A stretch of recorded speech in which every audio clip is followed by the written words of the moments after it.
Do you remember when Ukraine was dominating our thoughts and our agenda? The hundreds of thousands of people that made their way here and were offered the warmest of welcomes. The brief window during which even Boris Johnson managed to appear as if he were a world leader of some repute. Everyone conveniently forgot partying with KGB families and somehow anointed him the great defender of Kyiv. And he was greeted with open arms by Volodymyr Zelensky, who seemed to be on the news all the time.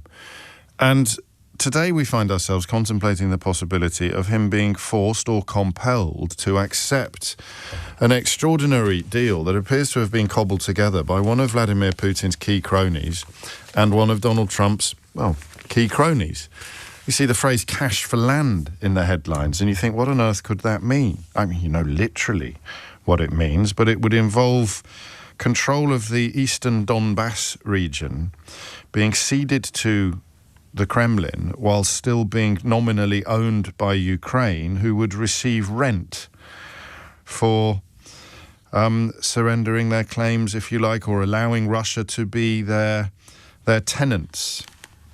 And, you know, secretive talks, thrashings out, none of which included Kyiv, none of which included Ukraine, the US and Russia to, I never thought I'd see this in my lifetime, but two regimes that appear to be a heck of a lot closer to each other than they are to European or indeed British interests. So Ukraine would be forced to surrender territory. The Ukrainian army would be cut in half. Ukraine would be banned from possessing long-range missiles. Ukraine would be banned from deployments of foreign troops on its own territory. US military assistance would be withdrawn. Foreign diplomatic aircraft would be prevented from landing in the country. Russian would be made an official state language, and the Russian Orthodox Church would be given official status in the occupied territories. On the plus side, Ukraine would be permitted to negotiate security guarantees from the US and European governments to help maintain any ceasefire. I mean, it's come out of Trump's camp, apparently. It is clearly a historical fact that Zelensky has repeatedly ruled out surrendering the entire Donbass as the price for peace. But this appears to be the plan to which Donald Trump will attach his hopes of one day securing a Nobel Peace Prize. It is a deal that officials familiar with the process have told newspapers and other members of the media that is very much in the pipeline. It's important also to remember, I think it might be even more important than you initially acknowledge, that there is a massive corruption scandal unfolding in Ukraine, which leaves Zelensky very, very, very exposed. He has dismissed two top officials and imposed sanctions on his own close associates after his government investigators revealed that $100 million had been embezzled from the energy sector through kickbacks paid by contractors. He's done his best to lance the boil. He's fired people, he's sanctioned people, but the fact that some of these crooks were senior members of Zelensky's circle leaves him very, very and obviously exposed.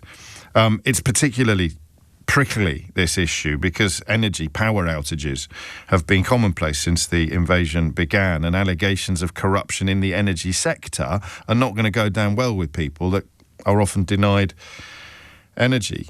There are calls for him to remove his longtime chief of staff, not because he's been accused of any wrongdoing, but because they didn't kind of spot the people who have been.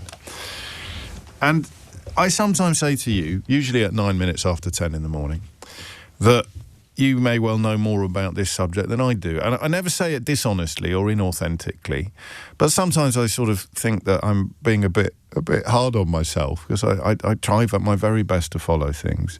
But I realised this morning that I have, if not taken my eye off the ball, because you can only work with what's being put in front of you, but I can't really answer the question of why a conflict, a story, an invasion, why something that really demanded and merited huge amounts of coverage, epic levels of sympathy. It's probably the last thing that everybody in UK politics agreed on, isn't it? Except Farage, of course, who remains Vladimir Putin's biggest fan in the UK. I think his mate, who accepted bribes from a Kremlin stooge for parroting Kremlin talking points, is being sentenced tomorrow. Hey, look, I've said it before and I'll say it again. It is perfectly plausible to parrot Kremlin talking points in the European Parliament without having accepted bribes from Kremlin stooges. So, just because the bloke who has accepted bribes says things that sound very like what other politicians have said in exactly the same building doesn't mean you can read into that anybody else has accepted bribes as well. But with the exception of a few traitors, the support for Volodymyr Zelensky, the necessity of resisting the Russian invasion, was the last area on which I can remember all the sorts of biggish beasts of British politics agreeing, past and present. I mean, like the anti-Brexit, if you like, the opposite of Brexit, where it went right down the heart of UK political discourse and engendered agreement.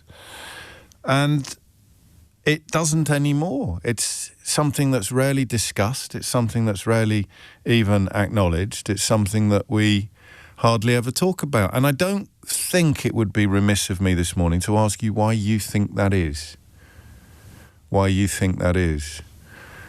I suppose the most obvious comparison in terms of conflict and a sort of sense of cultural proximity would be the Israeli genocide in Gaza, which was never off the news agenda in this country for a whole variety of reasons.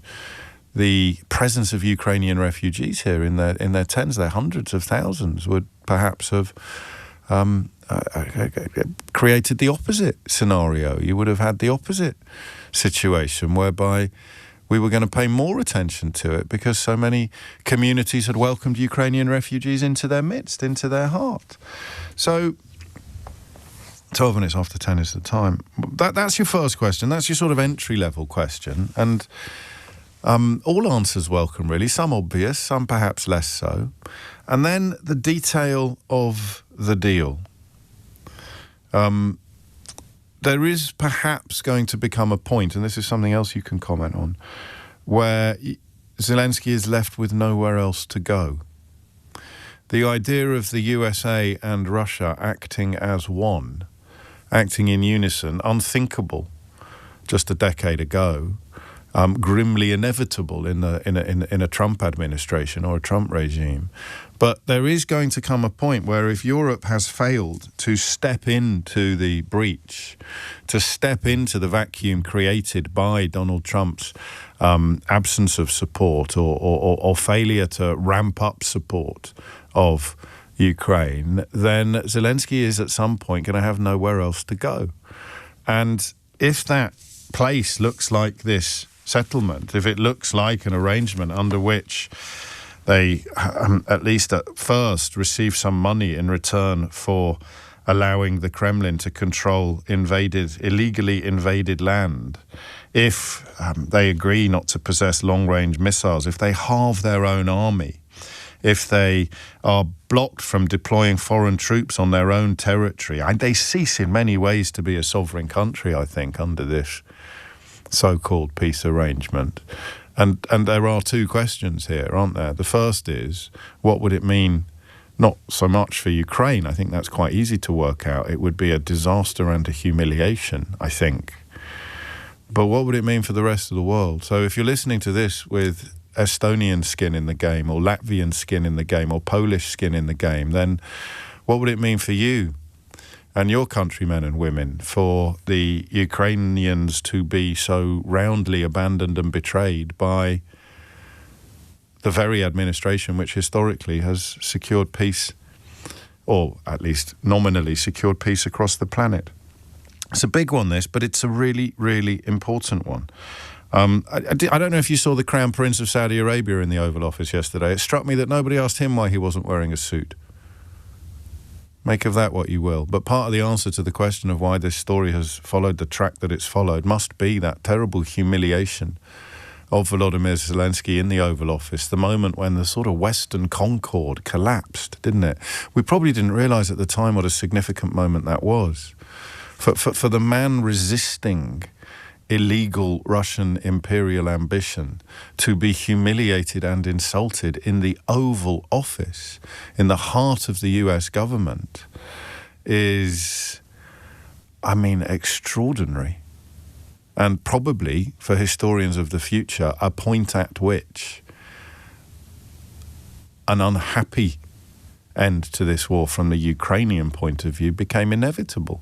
Because if the US president is in the business of humiliating the president of Ukraine, then what prospect is there of the president of Ukraine being able to successfully resist Vladimir Putin, a man who, like Nigel Farage, Donald Trump appears to hold in the highest regard and to consider to be an absolute hero in political terms. So, two questions to start with. Why has this story dropped off our collective radar? 0345 6060 Has it elsewhere? I mean, that because the second question then becomes, what would this capitulation compelled by Donald Trump's White House mean initially for Ukraine, but latterly for everybody else, for the rest of Europe? I mean, what the message does it send to the Kremlin?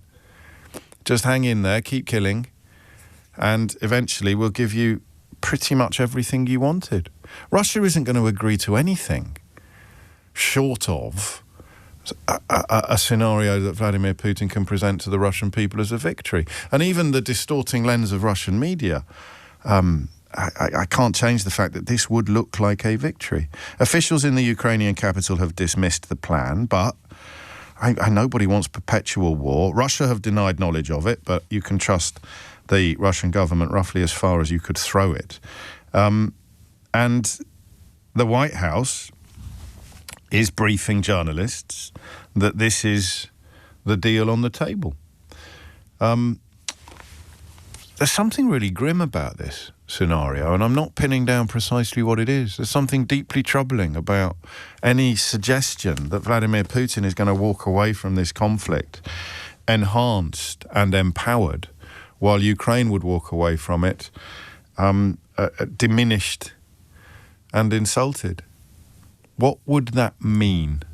0345 6060 for the world, for Europe, for Eastern Europe, and for Ukraine. What would that mean? This settlement that robs them of sovereignty, robs them of autonomy, robs them of military power, robs them of self-determination. But there comes a point where without full and incredible support from other allies other than the United States, Ukraine is left with nowhere else to turn. And don't underestimate the importance of this corruption scandal at home, because it speaks to the possibility that he will sort of lose what support he still has for continuing the conflict in the rest of Ukraine among his own people. There's a lot to dig into today, and I am going to need your help. So don't feel, because I don't, unqualified or underqualified. We're having a conversation in the first instance about why something we talked about all the time has been permitted to fade into the ether, to fade into the distance. Why do you think that is? And secondly, if this is the deal, if this is what the end looks like, what on earth does that do to the region and to the world?